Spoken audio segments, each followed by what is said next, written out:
अस्सलामुअलैकुम नाज़रीन, तारीख की दुनिया में खुश आमदेद।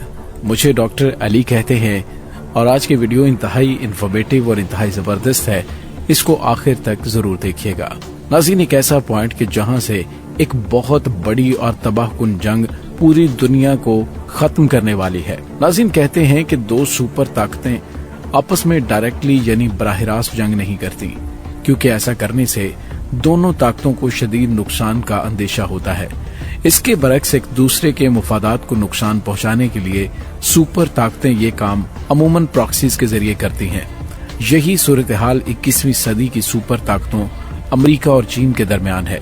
दोनों मुल्कों की ये दुश्मनी यानी रकाबत एक नई सर्द जंग की सूरत इख्तियार करती जा रही है, जहां ये बराह रास्त लड़ने की बजाय मुख्तलिफ शोबों में एक दूसरे को जेर करने में मसरूफ है। आज की सुपर ताकत अमेरिका टेक्नोलॉजी, मईशत और सफारतकारी के मैदानों में उभरती हुई ताकत चीन का रास्ता रोकने के लिए सरगर्म अमल है। एक दूसरे से तकरीबन 10,000 किलोमीटर दूर होने की वजह से दोनों की आपस में बराह रास्त जंग का कोई इम्कान नहीं, लेकिन माहिरीन के मुताबिक दुनिया में एक जगह ऐसी है जहां दोनों ममालिक की नेवीज के दरमियान महदूद पैमाने पर झड़पें हो सकती हैं, और ये झड़पें एक बहुत बड़ी जंग की शक्ल इख्तियार कर सकती हैं। ये जगह है साउथ चाइना सी। इसी वजह से साउथ चाइना सी का तनाज़ा दुनिया के खतरनाक तरीन तनाज़ात की सूरत इख्तियार करता जा रहा है। इस तनाज़े में अमेरिका, चीन के साथ साथ 5 दूसरे ममालिक भी बराह रास्त फरीक हैं। इन ममालिक में मलेशिया, ब्रुनाई, ताइवान, वियतनाम और फिलिपीन शामिल हैं। ये मसला इतना पेचीदा है कि इसमें किसी एक मुल्क का भी दूसरे मुल्क से मौक़िफ़ नहीं मिलता। सब ममालिक मुख्तलिफ जजीरों और समुद्री हदूद का दावा किए हुए हैं। नाज़रीन, आज हम आपको इसी पेचीदा तनाज़े की बारीकियों के बारे में बताएंगे। हम आपको ये बताएंगे कि इस तनाज़े की तारीख क्या है, और ये भी कि साउथ चाइना सी की ऐसी क्या अहमियत है कि कोई मुल्क यहाँ से अपने दावे से दस्तबरदार होने को तैयार नहीं। नाज़रीन, सबसे पहले हम साउथ चाइना सी के जोग्राफिया को समझते हैं। साउथ चाइना सी 35 लाख मुरब्बा किलोमीटर रकबे पर फैला हुआ है और ये पैसिफिक ओशन यानी बहरुल काहिल का हिस्सा समझा जाता है। जैसा कि नाम से वाज़ेह है कि साउथ चाइना सी चीन के जनूब में वाक़ है। इसके आसपास मौजूद ममालिक में Taiwan, Vietnam, Malaysia, Singapore, Brunei और फिलिपीन शामिल हैं। साउथ चाइना सी दुनिया के अहम तरीन समुद्रों में से एक है। इसकी बड़ी वजह यह है कि यहाँ से दुनिया भर की तिजारत का 30% यानी तकरीबन 1/3 हिस्सा गुजरता है। इसलिए ये समुंदर तमाम ममालिक के लिए स्ट्रेटेजिक अहमियत रखता है। चीन के लिए तो इस समुंदर की अहमियत और भी ज्यादा है, क्योंकि चीन की 5 बड़ी बंदरगाहों में से 3 तो सिर्फ साउथ चाइना सी पर वाक़ हैं। चीन को तेल की दरामद का 80% हिस्सा साउथ चाइना सी से ही गुजरता है। इसलिए चीन इस समुंदर में अपना मजबूत कंट्रोल रखना चाहता है। तिजारती रूट होने के साथ साथ ये समुंदर कुदरती वसाइल से भी मालामाल है, जिससे समुंदर की अहमियत और भी ज्यादा बढ़ जाती है। दुनिया भर की फिशरीज यानी मछलियों का 10% यानी 10वां हिस्सा यहीं पाया जाता है, जो इन ममालिक की फिशरिंग इंडस्ट्री यानी माहीगीरी के लिए बहुत अहम है। इसीलिए चीन, वियतनाम और फिलिपीन दुनिया के फिशरिंग यानी माहीगीरी करने वाले 10 बड़े ममालिक में शामिल हैं। हालिया कुछ अरसे में साउथ चाइना सी में तेल और गैस के ज़खायर भी बड़े पैमाने पर दरियाफ्त हुए हैं, जो कि इन ममालिक की सनतों को दहाइयों तक ईंधन फराहम कर सकते हैं। किसी जगह की इतनी अहमियत हो, वो कुदरती वसाइल से मालामाल हो, लेकिन वहाँ तनाज़ा या झगड़ा ना हो, ये भला कैसे मुमकिन है? ऐसी ही कुछ सूरत हाल साउथ चाइना सी की है। साउथ चाइना सी में मौजूद सैकड़ों छोटे छोटे जजीरे, शैलोज और रीफ्स पर इन 6 ममालिक के दावे हैं। कुछ जजीरों पर तो इन ममालिक ने मिलिट्री बेसिस, रनवेज और पोर्ट्स भी बनाई हुई हैं, जिनकी वजह से इस खित्ते में सूरत हाल अक्सर काफी कशीदा रहती है। नाज़रीन, इस मसले को समझने के लिए हम पहले साउथ चाइना सी तनाज़े की मुख्तसर सी तारीख देखते हैं। वैसे तो साउथ चाइना सी में मुआशी और तिजारती सरगर्मियों की तारीख काफी पुरानी है। चीनी तारीखदानों के मुताबिक आज से तकरीबन 1900 साल पहले के दौर में चीनी माहीगीरों ने साउथ चाइना सी में इन जजीरों को दरियाफ्त किया। चीनी माहीगीर यहाँ मछलियों के शिकार के लिए आया करते थे। वियतनाम और फिलिपीन के तारीखदान भी इस किस्म के दावे करते हैं। ये साबित करते हैं कि इन जजीरों पर उनके माहीगीर आते थे, इसलिए ये जजीरे उनके मुल्क का हिस्सा थे। 19वीं सदी के आखिर तक अलबत्ता इन जजीरों पर किसी ने भी बाकायदा आबादी इख्तियार न की। 1905 में जापान ने जंग में रूस को शिकस्त दी और अपनी सल्तनत को फैलाना शुरू कर दिया। जापान चूंकि जजीरों पर मुश्तमिल मुल्क था, इसका बहुत ज्यादा दारोमदार बाहर से दरामद किए हुए वसाइल पर था। اس لیے اپنے تجارتی روٹ کے تحفظ کے لیے جاپان نے ساؤتھ چائنا سی میں بہت سے جزیروں کو اپنے کنٹرول میں لے لیا۔ ان جزیروں پر جاپان کا کنٹرول دوسری جنگ عظیم کے آخر تک قائم رہا۔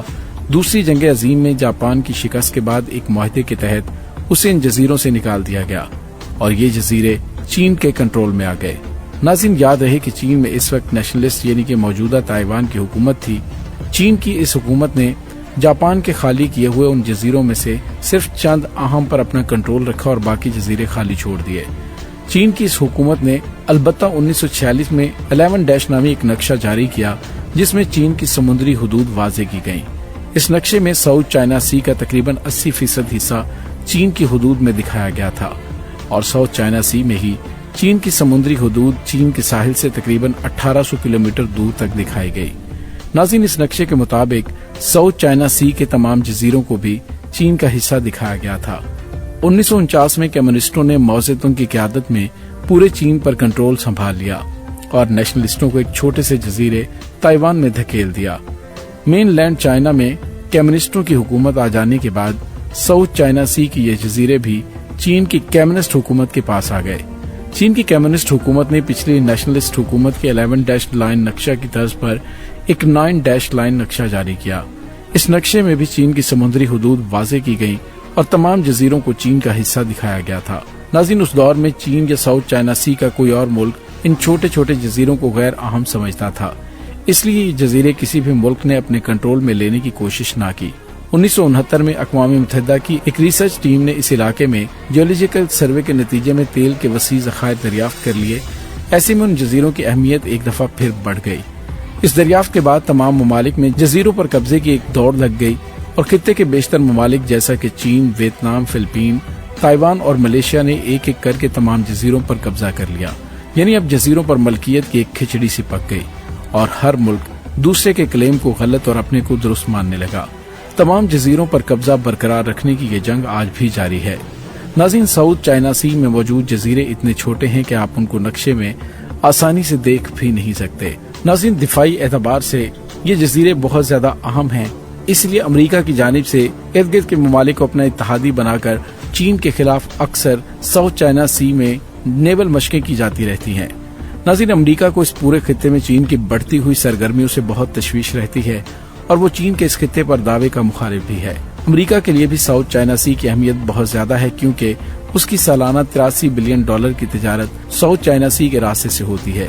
اسی لیے وہ ساؤتھ چائنا سی کو چین کے کنٹرول میں جاتا ہوا نہیں دیکھ سکتا۔ اسی لیے وہ چین کو اس کے بیک یارڈ میں چیلنج کرتا رہتا ہے اور اپنا ایک بحری بیڑا آس پاس ہمیشہ موجود رکھتا ہے۔ اس کے علاوہ امریکہ اپنی نیوی کے ذریعے چین کے زیر کنٹرول جزیروں کے قریب فریڈم آف نیویگیشن آپریشن بھی کرتا رہتا ہے۔ اس آپریشن سے وہ چین کو یہ باور کرواتا ہے کہ وہ ان جزیروں پر چین کے قبضے کو غیر قانونی سمجھتا ہے۔ اس لیے اکثر امریکہ اور چین کی نیویز یہاں آمنے سامنے بھی آتی رہتی ہیں۔ امریکہ ساؤتھ چائنا سی میں چین کا اثر کم کرنے کے لیے اپنے 3 اتحادیوں کے ساتھ ایک گروپ بھی بنا چکا ہے جس کا نام کوآڈ اتحاد ہے۔ اس گروپ میں امریکہ کے ساتھ ساتھ بھارت، جاپان اور آسٹریلیا شامل ہیں۔ امریکہ کوآڈ گروپ کے ذریعے ان ممالک کو اپنے مفادات کے لیے چین کے خلاف استعمال کرنا چاہتا ہے۔ امریکہ یہ بھی چاہتا ہے کہ بھارت، جاپان اور آسٹریلیا اپنے نیول شپ ساؤتھ چائنا سی میں موجود رکھیں اور امریکہ کی طرح چین کے زیر کنٹرول جزیروں کے قریب فریڈم آف نیویگیشن آپریشن بھی کریں تاکہ چین پر پریشر بڑھایا جا سکے۔ ساؤتھ چائنا سی میں دونوں سپر پاس کی یہ کشیدگی مستقبل میں عالمی امن کے لیے ایک بہت بڑا خطرہ ثابت ہو سکتی ہے۔ ناظرین، کیا آپ یہ سمجھتے ہیں کہ بھارت کو ساؤتھ چائنا سی میں اپنی نیوی رکھنی چاہیے یا پھر بھارت کو ساؤتھ چائنا سی میں انٹرفیرنس یعنی کہ دخل اندازی نہیں کرنی چاہیے؟